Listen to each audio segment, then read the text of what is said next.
नमस्कार मित्रांनो, आपण जो विचार करत असतो तेच आपल्याला मिळत असतं.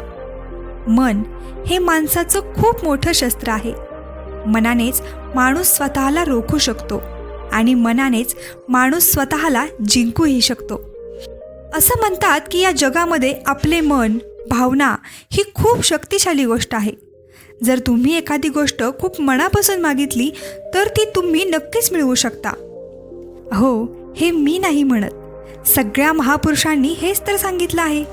पण जर हे खरं आहे, सत्य आहे, तर जे आपण मनापासून मागतो ते आपल्याला का बरं मिळत नाही? कोणताही माणूस दुःख मागत नाही, पण तरीही तो दुःखी असतो. प्रत्येक माणसाला मनापासून आनंदी राहावंसं वाटत असतं. आपल्याकडे खूप पैसा असावा असं वाटतं, परंतु तो यामध्ये अयशस्वी होतो. जगामध्ये असा कोणता माणूस असेल ज्याला असं वाटतं की आपण दुःखी राहावं, पैसा कमवू नये? आता ह्यामध्ये दोन गोष्टी समोर येतात. एक तर हे की त्या महापुरुषांचे बोलणे चुकीचे होते, ज्यांनी असं सांगितलं होतं की मनापासून मागितलेली गोष्ट आपल्याला मिळतेच, किंवा मग आपणच चुकीचे असू. मित्रांनो, आजची जी कहाणी आहे, जी मी तुम्हाला सांगणार आहे, त्यातून तुम्हाला असा मंत्र मिळेल ज्यातून तुम्हाला समजेल आपल्याला हवी असलेली कोणतीही गोष्ट कशी मिळवायची, आपल्या मनामध्ये कोणत्याही गोष्टीचे विचार कसे रुजवायचे, आणि यातूनच तुम्हाला समजेल आकर्षणाचा नियम, लॉ ऑफ अट्रॅक्शन नक्की कसं काम करतं आणि आपण मनापासून आनंदी कसे राहू शकतो. कहाणी छोटी आहे पण अर्थपूर्ण आहे. पण याआधी तुम्ही चॅनलला सबस्क्राईब नक्की करा. तर चला मग कहाणी सुरू करूया. एका वेळीची गोष्ट आहे. एका व्यक्तीच्या आयुष्यात दुःखच दुःख होतं. तो जे पण काम करायचा, बिचाराचं ते काम पूर्णच व्हायचं नाही. घरी आला की सतत भांडणं व्हायची. कोणाकडे काही मदत मागितली तर कोणी त्याची मदतही करत नव्हतं. असं वाटत होतं की चारही बाजूने दुःखाचा डोंगर त्याच्यावर कोसळलाय. त्याला कळतच नव्हतं की या दुःखातून तो कसा बाहेर पडणार. तो दिवस रात्र हाच विचार करत राहायचा की ह्यातून माझी सुटका कशी होणार. ह्या विचाराने त्याला रात्रभर झोप लागत नव्हती. त्याच्या डोळ्यांखाली काळी वर्तुळे, डार्क सर्कल पडले होते. यावरूनच समजत होतं की तो किती दुःखी आहे, टेन्शनमध्ये आहे. त्याच्या मनामध्ये आत्महत्येचे विचारसुद्धा येत होते. पण आपल्या परिवाराचा विचार करून तो हे पाऊल उचलत नव्हता. तो खूप निराश झाला होता, दुःखी होता, आणि अचानक त्याने हा विचार केला की आता या दुःखातून बाहेर पडायचंच आहे. मग यासाठी मला काहीही करावं लागलं तरीही चालेल, कितीही मेहनत घ्यावी लागली तरीही चालेल, कितीही कष्ट करावे लागले तरी चालतील, पण यामधून मी बाहेर पडणारच. मग त्याने एक दिवस आपल्या एका मित्राला विचारलं की मी माझं आयुष्य कसं सुधारू. मित्राने त्याला सांगितलं की तू एखाद्या साधू बाबांकडे जा. त्यांच्याकडे असा एखादा मंत्र असेल ज्याच्याने तुझं दुःख निघून जाईल, सगळ्या अडचणी सुटतील आणि आयुष्य आनंदाने भरून जाईल, धनसंपत्तीसुद्धा मिळेल. तू एखाद्या अशा साधूबाबांना शोध, म्हणजे तुझं काम नक्की पूर्ण होईल. आता त्याच्या मनात हे पक्क झालं की कोणीतरी साधूबाबाच माझं दुःख कमी करू शकतात. त्यामुळे त्याला कोणत्याही बाबांच्याबद्दल समजलं की तो त्यांच्याकडे जायचा आणि आपल्या समस्या सांगायचा आणि म्हणायचा, बाबा, मी काहीही करायला तयार आहे, पण माझी यातून सुटका करा. तुम्ही जे म्हणाल ते मी करेन, पण माझं आयुष्य सुधारा.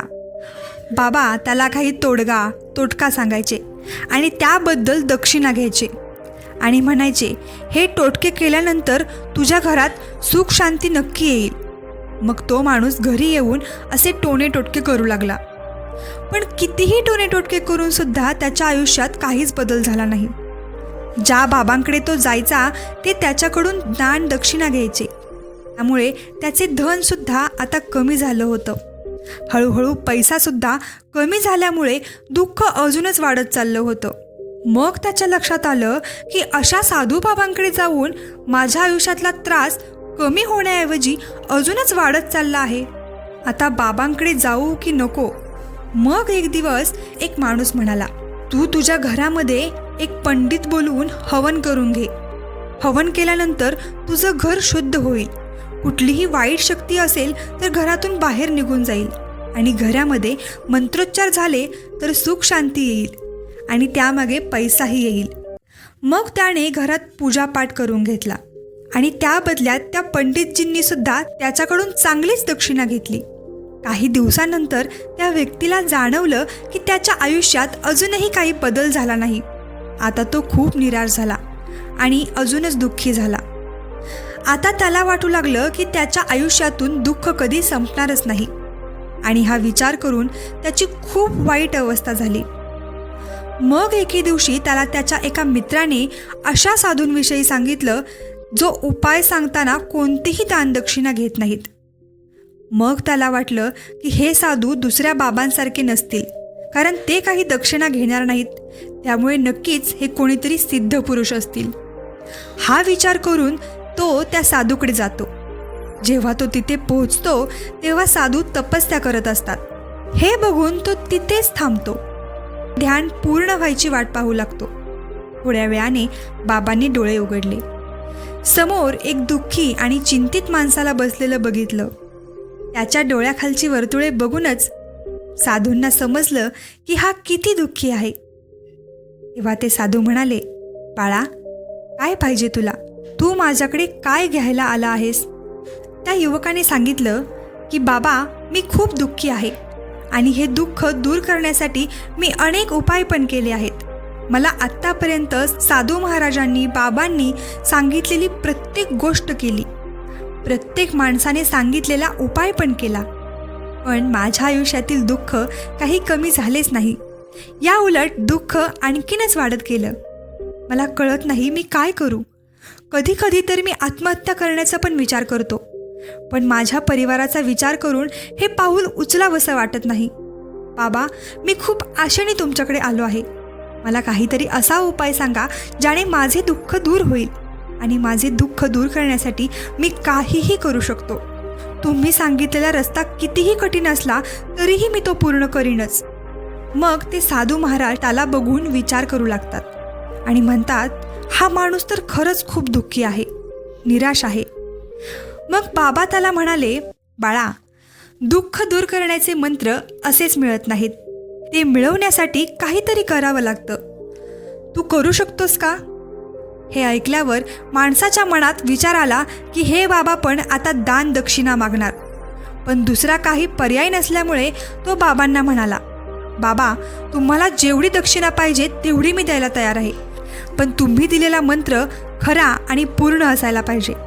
त्याचं फळ मला मिळालं पाहिजे.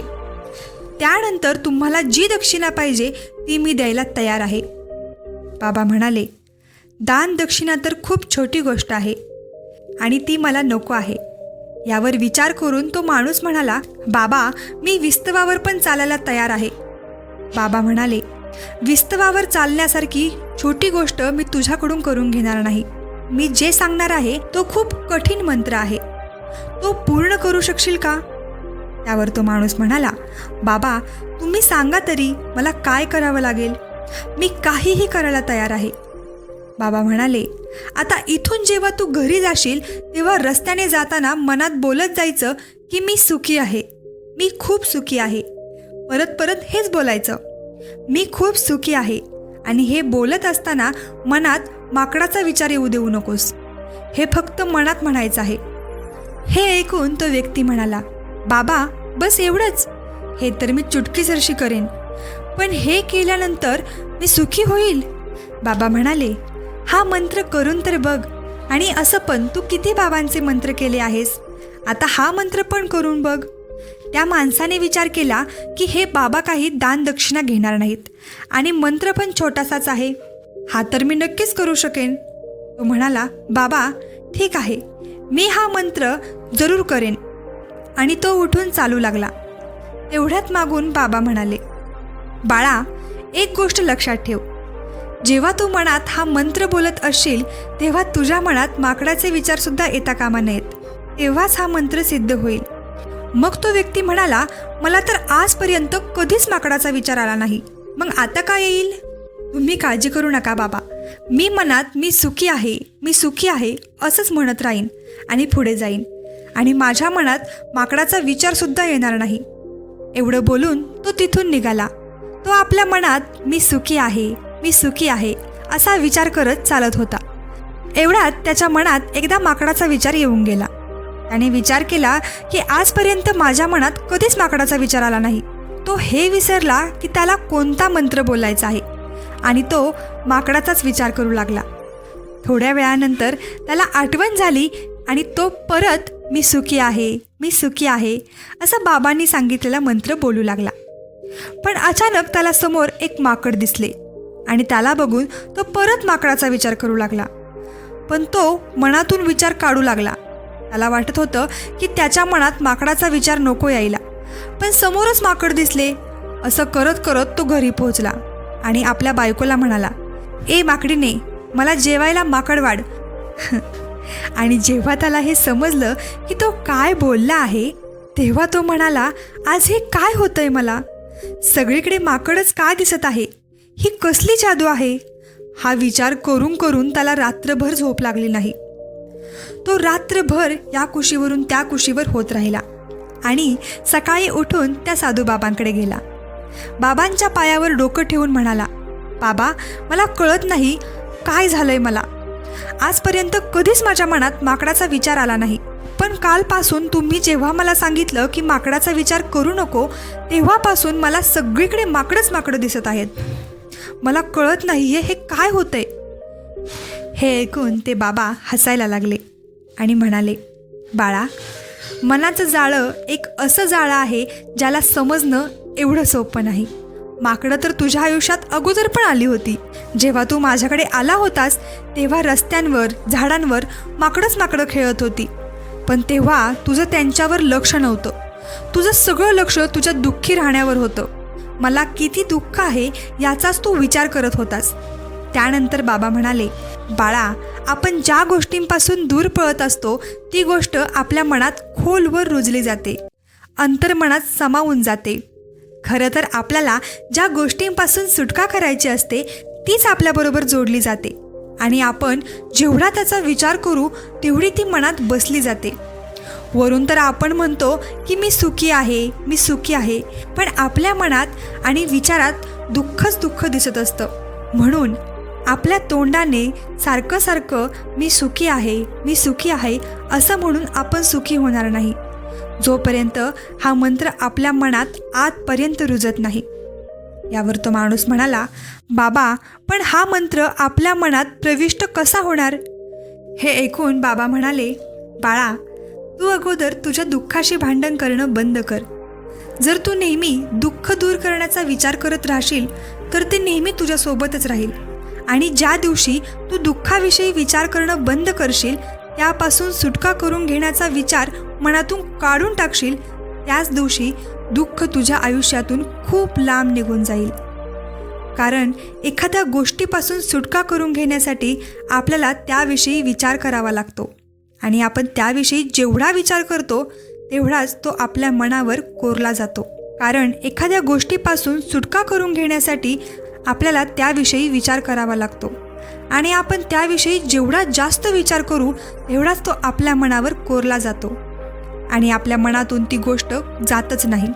जर आपल्याला ती गोष्ट सोडायची असेल तर त्याविषयी विचार करणं आणि प्रयत्न करणं थांबवा. आपण जर त्या गोष्टीचा विचारच केला नाही तर आपोआप ती आपल्यापासून खूप दूर निघून जाईल. नेहमी माणसं धूम्रपान सोडायचा विचार करतात, दारू सोडायचा विचार करतात. सकाळी स्वतःला सांगतात की आज मी काहीही चुकीचं करणार नाही, पण जेव्हा संध्याकाळ होते आणि ते घरी येतात तेव्हा नशेत धूत असतात. हे असं का होतं बरं?